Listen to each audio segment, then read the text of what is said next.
Salut les renards, c'est Foxpy et bienvenue dans ce 57e épisode de la playlist Algorithme en Python. Aujourd'hui, on veut tester si une date est valide. Pour ça, on va réutiliser la méthode bisextile que l'on a codée à l'épisode 36, une méthode qui prend en paramètre une année et qui nous détermine si cette année est une année bisextile ou non. Ici, j'ai un dictionnaire qui a déjà été codé, je vais m'en resservir tout à l'heure, on va pas s'en occuper. Et ce que l'on veut, c'est tout simplement une méthode qui prend en paramètre une date, par exemple le 37 février 2010, et qui nous dise non, cette date n'est pas valide, le 37 février n'existe pas. Ou si l'on envoie le 10 janvier 2006, donc le 10-01-2006, la méthode nous dit bah oui, cette date est valide, et donc c'est ce que l'on veut coder dès maintenant. Alors, pour ça, on va la coder ici, et on va l'appeler date est valide, et elle va prendre en paramètre un jour, le mois, et l'année.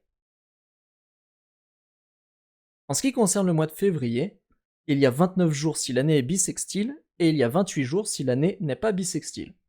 Je vais créer une variable février qui sera égale à 29 si l'année est bisextile, sinon il sera égal à 28. Ensuite, je vais pouvoir mettre le dictionnaire que j'avais posé ici. Alors ce dictionnaire-là associe le numéro du mois de l'année au nombre de jours qu'il contient. Donc en janvier, il y a 31 jours, en février, ça dépend si l'année est bisextile ou non, donc ici on renvoie la variable février.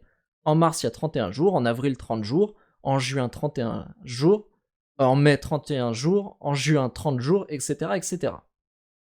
Et on peut enfin coder la structure conditionnelle qui va nous permettre de déterminer si la date est valide. Donc si on a un mois qui est compris entre 1 et 12. En effet, il n'y a que 12 mois, donc si on nous envoie un nombre qui est compris entre 1 et 12, eh bien c'est valide. Et si on envoie un nombre de jours qui est compris entre 1 et le nombre de jours dans le mois, donc ici je vais faire appel à la variable jour dans le mois, à laquelle j'envoie ici mois. Donc admettons que mois vaut 3, ici jour dans le mois de 3, ça donnera 31, puisque à la clé 3 est associée la valeur 31. Si on avait envoyé le 6, eh bien à ce moment-là, ça serait égal à 30, puisque à la clé 6 est associé 30. Et si on a envoyé 15, 15 en fait n'est pas valide, donc ici ça ne passera pas et on n'ira même pas tester cette condition. Donc si le nombre de mois est compris entre 1 et 12 et le nombre de jours est compris entre 1 et le nombre de jours dans le mois, alors on peut renvoyer true, la date est valide, sinon on renvoie false. Et là notre méthode est terminée, on va pouvoir la tester. J'ai créé la méthode test date est valide pour justement tester cette méthode date est valide. Donc ici on va avoir plein de dates.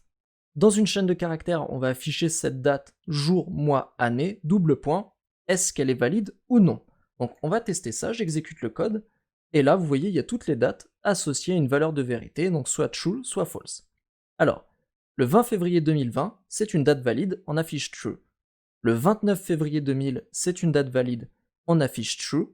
Le 29 février 1900, c'est une date invalide, on affiche false. En effet, 1900 n'est pas une année bisextile, donc il n'y a pas de 29 février en 1900.